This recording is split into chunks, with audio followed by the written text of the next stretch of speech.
All right, so I'm back, and yeah. All right. Well, no idea what happens with the internet. Sometimes it just apparently decides to take a dump on me. And what are you going to do? So, as I was saying,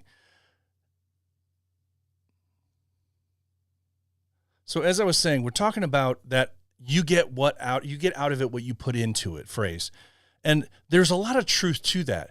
Yes, you do get out of it what you put into it if you're willing to put in a whole bunch of stuff, time, effort, taking time away from other things. You focus on those things and you spend that time doing what you want to do for BV. So yes, that time is spent well. You get out of it what you can. You get out of it what you put into it. Very simple to say. But there's two sides to that argument, right? Yes, you get out of it what you put into it. But, man, flip that around.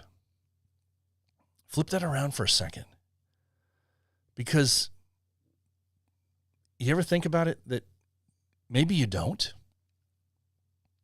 You ever realize that sometimes you don't get out of it what you put into it? I mean, think of all the guys, think of the leaders, think of the people that as you think back to your time, not just in Bearded Villains, not just in BV. Think back to the times, those guys that seem to do everything, that are always out there working, right? Do you think that they always get back out of it what they put into it? No. For some people, you're always going to fully get back out of it what you put into it, the effort, the time that you put into it. And it's kind of selfish to say. Some people will say that, well, that's just a selfish thought. Why should you feel like you need to get something out of it? Because it's a very human aspect. It's a very human emotion. We need to feel that our time is worthwhile. We need to feel that if we're making that effort, that it's for a cause, it's for a reason. And you're not always going to get out of it what you put into it. So I wish that when guys say this to people, just take a step back. Just take a step back before you jump in and say, you get out of it what you put into it. Because that's not always the truth. It's not always the case. Just consider that, guys, for a moment, if you can, please. All right, so let's get into what we're talking about here with poor leadership. As we're moving on. So poor leadership, one of the first things that came out in talking to guys is this mentality of my way. This thing saying, it's my way or the highway. That old philosophy, right? My way. Failure to adapt. So when we're talking about our leaders, the people that we're trusting to not necessarily be in charge, but take the reins of leadership within our chapters. If everybody below you sees that you have a my way or the highway mentality about yourself, that you're not willing to adapt, you're not willing to listen because that's just the way it's always been, or because just, trust me, or whatever. That's piss poor leadership. You can't use this my way or the highway thing. How is anybody ever going to want to follow you, want to be a part of what you're doing? If you just believe and you put out this feeling of my way, I'm in charge. Too many people think that leadership means that you're in charge. No, it doesn't. Not at all. Not at all. One of the other things that came up when you're talking about poor leadership is ego. Ego. Oh my gosh. Ego is so big. We have guys and I've seen it, but when I hear other people talking about how big of a problem this could be, people in leadership positions with poor ego, they like to say they know better, right? They know better simply because what? Because of what? Because of their time in Bearded Villains? Because they happen to be around since 2015 or 2014? They know better? Simply because of their rank? I'm the captain. I know better? I mean, that thought alone is laughable. Just because you hold that rank, I'm a captain. Just because I hold that rank doesn't mean I know better than everybody else. So that ego pushes a lot of people away. That ego saying that that person in that leadership role knows better simply because of the time that they've spent in BV. Longer does not mean wiser. Mic drop for you. Longer does not necessarily mean wiser. The sad truth of it is there's captains out there that probably know only as much as people who have just a villain patch that have been in for a year and a half. Not all the captains have, hey, okay, maybe I'm letting secrets out here, but not all the captains have those bylaws memorized. No way. You ask any board member and they'll tell you. They deal with the captains all the time. Not all the captains have these things memorized. They're not perfect. They're not fallible. So think about that. Longer doesn't mean wiser. Just because somebody holds that position or has been in BV longer doesn't make them wiser.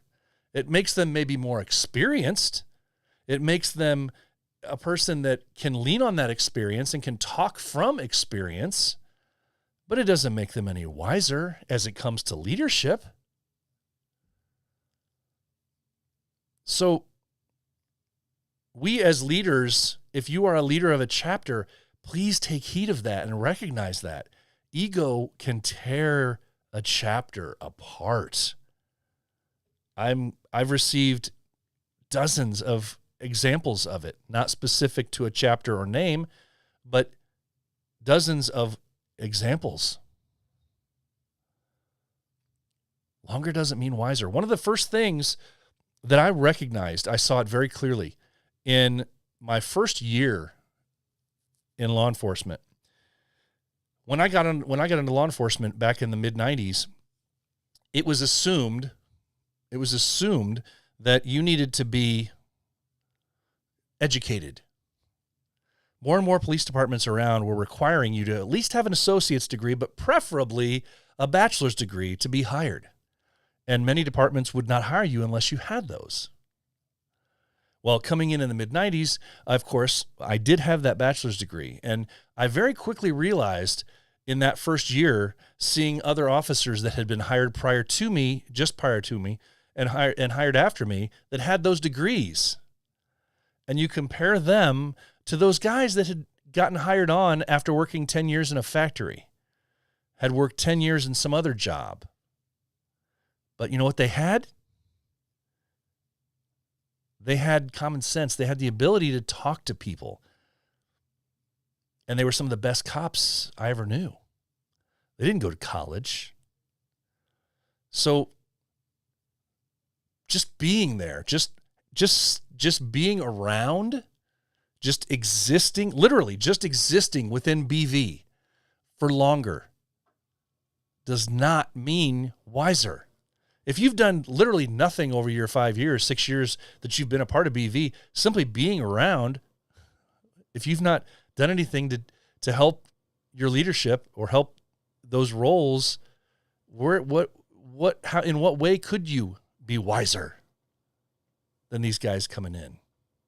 So it's important to recognize, yes, there is a part of that that is true, but it is not full. Ego can kill a chapter.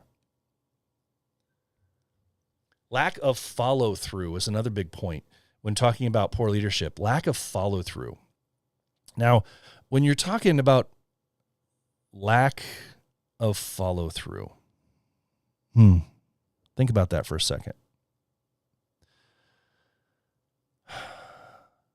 Lack of follow-through, as it's described to me, is first and foremost not the leadership in those positions not applying bylaws equally. Not applying bylaws equally.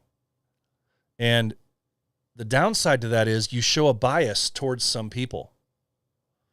There's a bias towards some. Well, we'll apply the bylaws here, but more strictly over here. Guys see that. Your chapter members are going to see that. And when they see that there are bylaws that you're supposed to obtain, you're supposed to stand up for, and you're supposed to follow, if you don't follow those, or if there's people not following them and they're not held accountable to that, that accountability or lack thereof can bring people down. They see that, and it's a strike on leadership. So no accountability is huge. These are some very real things out here, guys. So we talked about the my way, the ego, lack of follow-through.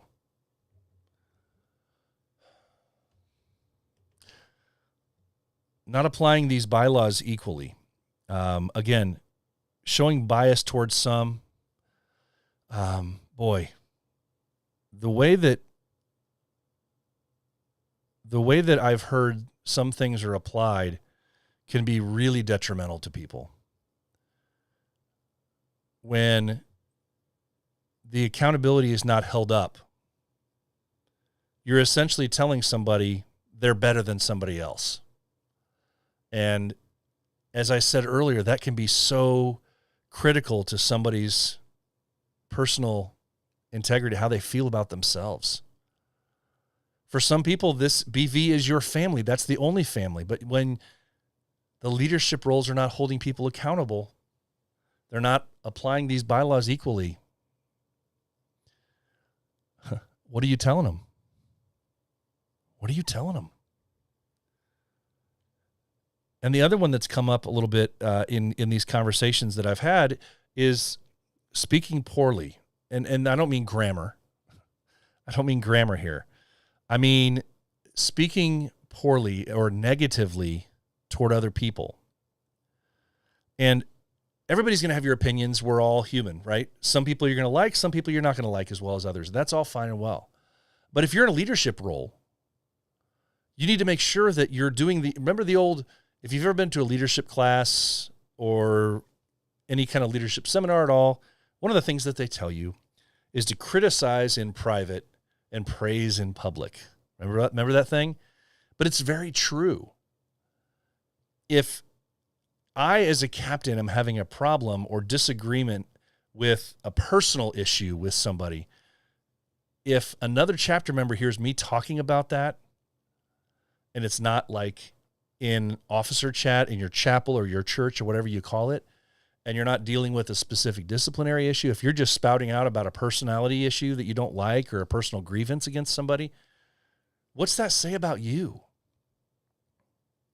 You need to hold yourself accountable to that and be careful what you say to the ears of other people. Criticize people, be critical of them, their actions, whatever you need to do as a leader in private. That other stuff, you need to praise in public. Let them know their worth. Let them know that you care for them. Let them know that you're thinking of them. Let them know that you're thankful for their efforts. That all needs to be done publicly.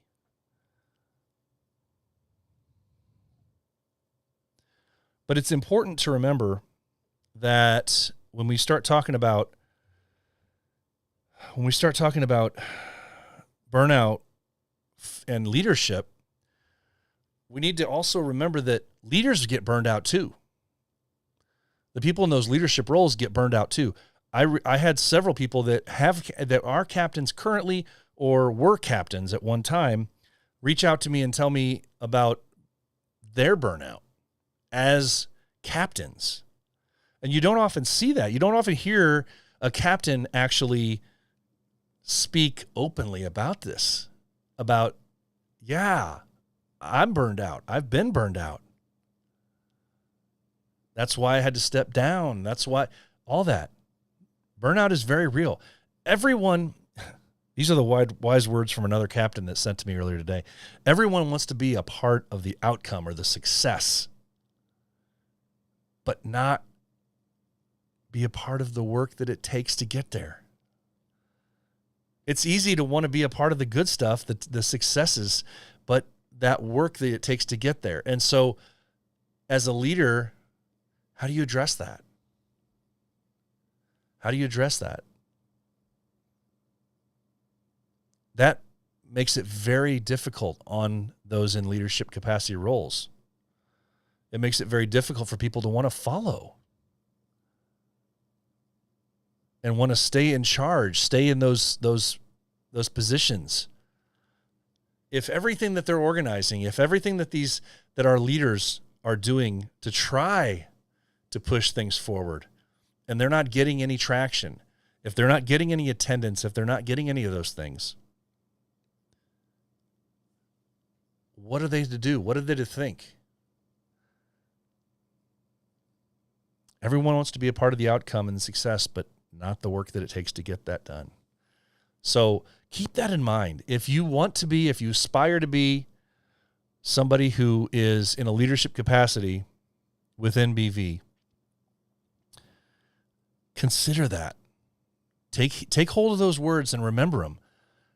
And remember how difficult it is to wrangle the monkeys from time to time, right? It's not always easy.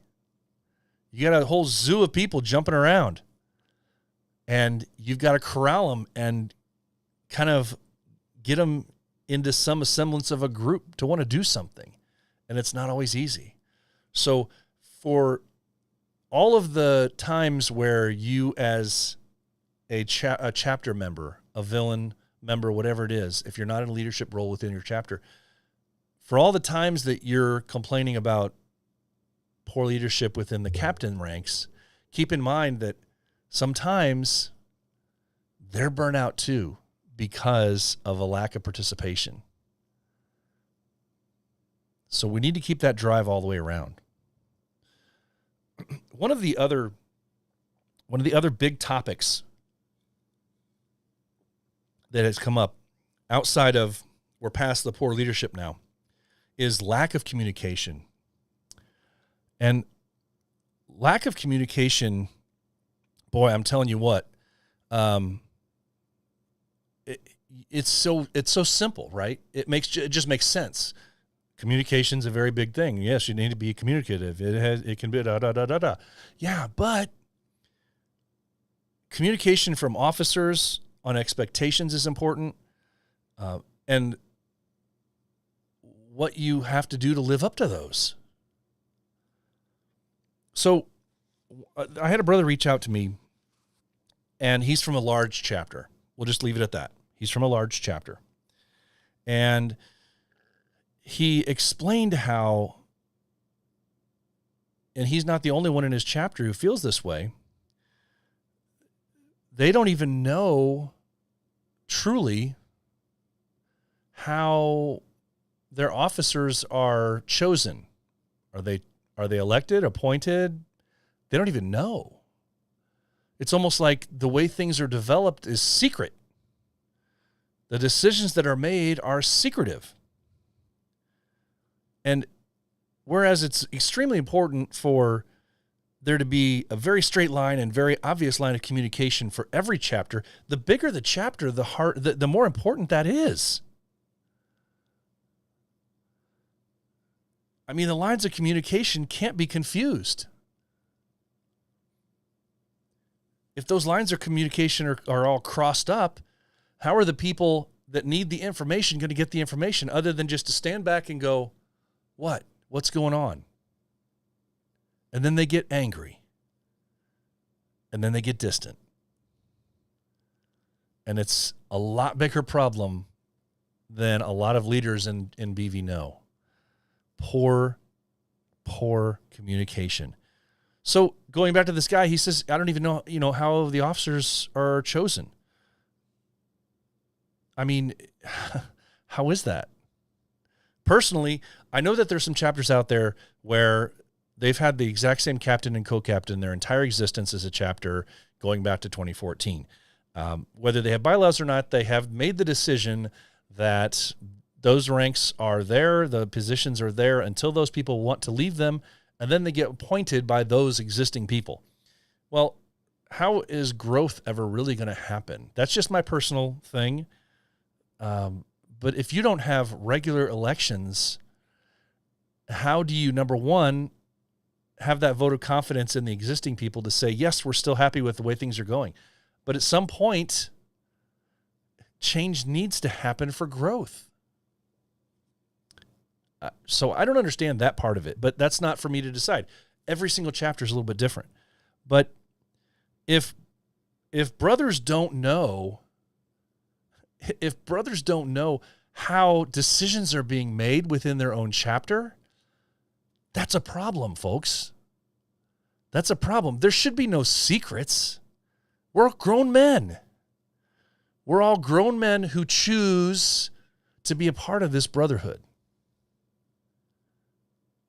And by choosing to do so, we shouldn't be belittled. We shouldn't be made to feel less than. Yes, granted, officers need to make decisions on behalf of the chapter, and that's understandable. But if brothers within your own chapter don't even know why or how decisions are made, or if they don't know who to address concerns to, if they have concerns, if they have questions, what's the chain? How do they do that? Or if they do, and they find that person that they need to reach out to, the captain, the co-captain, whatever it is, or some other officer, if they're immediately pushed down and their idea pushed back and made to feel inferior, made to feel like their voice doesn't matter, what kind of communication is that? At the end of the day, we are grown men, a part of a brotherhood that is a beard club. And yes, it is so much more. It's in simplest terms that, but it has morphed, right? It has morphed into something that is so much more than it once was. So if those lines of communication aren't crystal clear, that you know who to talk to about what you need to talk to about, if you know who's making decisions and how they're making decisions. I had a brother tell me that this cracked me up. I had a brother tell me that the captain and co-captain in his chapter basically tell him that when decisions are made, just trust that we made the right decision. This is not your chapter. This is our chapter, right? At least I thought it was. This is our chapter. Well, why was this decision come to? What considerations were made? No, you don't have a voice. Just trust me. I'm the captain, and it was my decision. It was our decision, and we made it. Just trust that we made it the best decision for the chapter. What is that? I got some mad respect for a whole boatload of captains out there, but I mean, I'm questioning y'all if you got that mentality out there. Sorry. I do not believe in that. I just can't believe that. And that brings me to this next point about not having a voice. Does everyone really have a voice? No. Many, many, many of these people who have experienced burnout have told me they do not feel that they have a voice. We are all in this together, right? We should be. So how we come from so many different walks of life, different experiences. And we've talked about this on the show before. There is so much that you can learn from the other brothers that come into this club. There are so many things that you can learn. But if you don't have that voice, I mean, come on. What can you do? Well, it only matters to guys that, know how and where to voice those opinions. The opinions of your chapter members must be respected. If you're not respecting the voices, you may not agree with everything that you're going to hear. If you're a leader of a chapter, guaranteed you will not agree with everything that is asked of you. You will not agree with every opinion that everybody in your chapter has. But if you are not allowing the chapter members to have a voice, then what are they a part of? We are a brotherhood, a family. And you have to respect the opinions and the voices of other people. And I'm shocked that this is such a problem. I'm shocked that this is such a problem. I mean, yeah, if you have a chapter with 50 guys, you're going to have a lot more voices than in the chapter with 10. But is that really a bad thing? No member of this brotherhood, no member of any chapter should feel like they're less than, that their voice is less than any captain or co-captain or sergeant or lieutenant, anybody that holds any kind of a rank. Anybody that has been around, as I said before, just because you've been around doesn't mean your voice should be any louder than mine. When push comes to shove, yes, if you're in an elected position or something like that, then yes, a vote has to happen, and that whatever takes place. And if you come down to the tie-breaking vote or however you do your votes, whatever. But voices need to be heard, and they need to be respected. And if they aren't, you're pushing people away. You're pushing people away. Good people.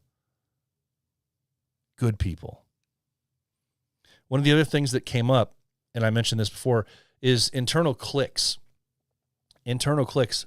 And I actually mentioned it's not so much it's not just internal cliques. It's not just cliques within the chapter, because as if you've been around any amount of time, you know that cliques kind of develop outside of the chapter too. But those aren't nearly as detrimental, I don't think, as the ones that happen within the chapter. It seems to me that the external chapter, the external cliques, the ones where this guy from all different chapters that seem to huddle together at different times or whatever, at maybe multi-chapter meets, that's because of commonality. That's because of maybe they hold the same rank. Maybe they hold the same military experience. Maybe they hold the same life experience. That's not as detrimental, I don't think, because there's a cause and it's not a detrimental cause for the reason behind it. But those internal ones, those internal inside the chapter cliques that develop, where you have that group of guys that are, there's that term again, right? OG. You have those guys that have just been around for a long time. Therefore, they know better. And declaring those people as OG, or them declaring themselves as OG, can be very detrimental, because that implies that you know better. You know more than them. And there, like I said before, there may be experience, but when new guys come in, maybe they have some good ideas. Don't be so quick to shut them down. Don't be so quick to tell somebody to sit down and shut up.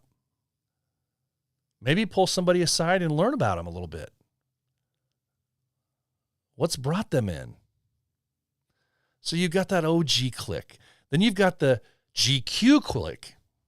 We got the OGs, we got the GQs. Those GQs who are still hanging around, loving life, all about the Instagram fame. They're all about, propping themselves up. They want to be seen. They want to be out there in the spotlight, right? They want to have all the likes. They want to have all those videos, all the everything in every platform possible. And hey, to each their own, that's great. But when that group of people that focus on that and they push others aside because maybe, just maybe, somebody doesn't like taking their picture all the time, right? Maybe, just maybe, somebody doesn't like taking video of themselves all the time. Well, just because they don't doesn't make them any less. So let's recognize that. Every single one of us is different for our different life experiences. And yes, there's truth in it that you have to start out doing the Instagram thing and chatting like crazy so that you can get through those initial hurdles. But once you do, recognize that, okay, somebody's done that and that's all fine and well. If you want to continue to do that, all fine, that's great. But don't hold somebody back. Don't make them feel less than. Again, to come back to that, don't make somebody feel less than simply because they choose not to continue with that. And then you have officers. And this is a tricky one, I think, because officers are extremely important for the organizational method and the organizational road that each chapter has to take, and I understand that totally. But there are people who that's their goal. That's their goal. They want to hold that rank. They want to hold that patch. They want to be able to put themselves in that leadership role, and they don't realize, and this is a big one, boys and girls. Too many people are so stuck on that figure, that title. They don't realize you do not need a title to be a leader. Do I need to say that? Say that again for the people in the back. You do not need a title to be a leader. It's that simple. You can be a leader without a title. Do what needs to be done. When and if the time comes and you want to be that leader, but to push, and to strive simply for that because it is that thing, to what? What's the purpose? What's the reason? What scares me is the people that have those feelings, those beliefs, that drive just for that title. Those are the people that we've been talking about too often, that show the poor leadership, that have poor communication and all that other stuff. Work on you. Do the good stuff that you need to do to work on yourself, work on the chapter, do good for yourself, for the chapter, for the community, all that stuff. Be a leader without having to claim a leadership role. And then there's that prospect again of within the internal cliques, then you have the old school guys, the guys that feel that time matters most, right? That we've talked about before. Time doesn't matter most. Time doesn't matter most. Said it once before. Just because you've been in longer doesn't mean you know better. So let's stop focusing on these cliques within. We are all brothers. Yes, there are going to be some brothers that you are closer to. There's going to be brothers that you hang out with more. But that doesn't mean that anybody needs to be felt less than, that they're not a part of something.